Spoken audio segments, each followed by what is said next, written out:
Taon-taon ang bansang Pilipinas ay tinatamaan ng mga malalakas na sakuna dahil sa posisyon ng ating heograpiya na matatagpuan sa Timog Silangang Asya.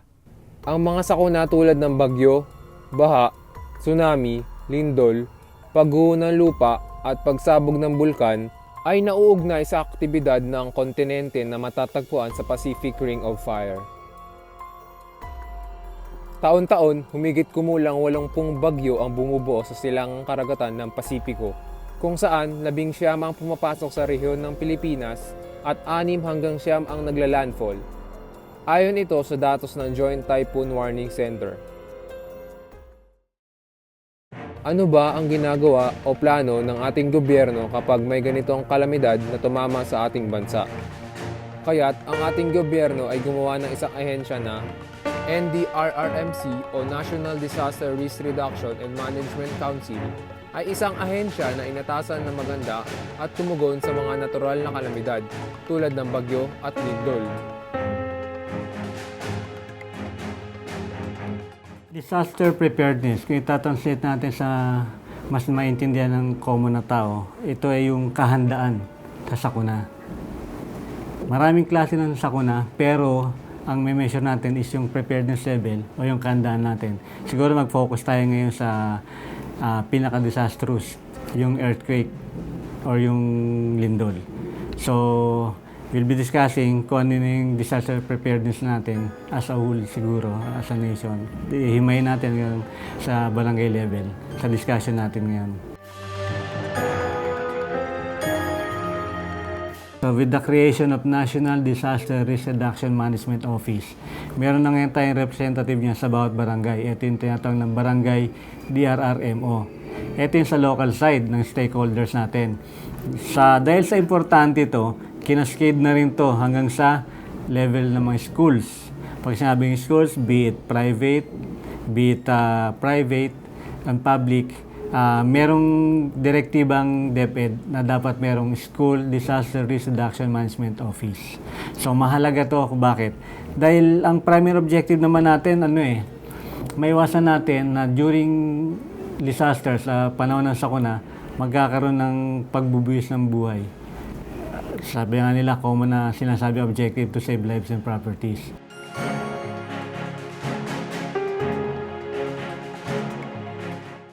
So, importante ito. Bakit?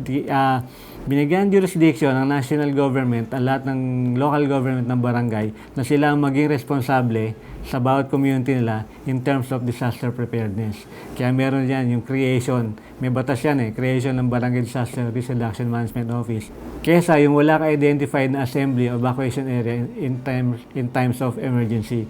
So, importante ito, again, para ma-achieve natin yung objective natin to save lives and properties and to restore normalcy sa mga community members natin after disaster. So, multiple approach, multisectoral din ang pagtutulungan para maging handa ang isang komunidad. Simulan natin, may tinatawag dito kasi na sa bawat initiative mo dapat may 3 E's. Yung first E mo is education. So, kung ihanda natin yung mga mamamayang Pilipino, yung community members natin sa disaster preparedness, i-educate natin muna sila. Ano ba ang disaster? So, madidiscuss dyan lahat ng man-made disasters, tsaka yung natural disasters, calamities, at tsaka ipapasok doon ano yung mga intervening measures, ano may preparedness na pwede nating isagawa. Yung second E natin sa 3 is, yun naman yung engineering. Ano ba yung mga logistics side niyan? Meron dyan yung mga equipment na kailangan natin to rescue. Kung mapupunan nyo, ang MMDA may mga selected points yan na nandun yung mga emergency response equipment nila. Meron din yung mga yard sila na naka-standby mga backhoe, mga heavy equipment para in terms of recovery. Meron silang heavy equipment. At yung pangatlong E natin is yung enforcement. Sa enforcement, papasok doon yung ginagawa natin na periodic na drill, practice, drill. Kasi yun sa paano, ganun din yan Anong sitwasyon natin ngayon? Ano yung preparedness level natin ngayon? Isa-set natin. Ano ba yung gusto natin objective na maging preparedness level natin na ma-achieve? Yung gaps between that point, yun ang papasok natin intervention. Kung classroom lessons ba yan o simultaneous drills, kung ano pa man o sabay.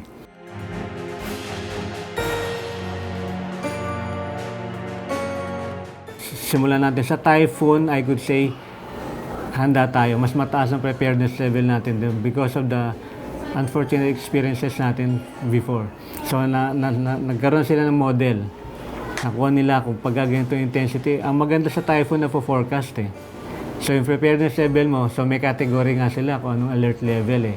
Yun ang maganda sa typhoon. So, in terms of sakuna, sa bagyo, sa typhoon, mataas na ang kahandaan natin ngayon. Punta tayo doon naman sa in terms of earthquake, compare sa typhoon, ito hindi na forecast eh. Ang malungkot, kailangan mo na magkaroon ng pattern, kailangan mo na magkaroon ng shaking, kailangan mo na lumindol muna bago natin ma-anticipate kung ano ang mga susunod na mangyayari. And with the recent events ng mga earthquake-related na mga disaster, tumataas kahit pa paano awareness ng mga community members, yung mga Pilipino.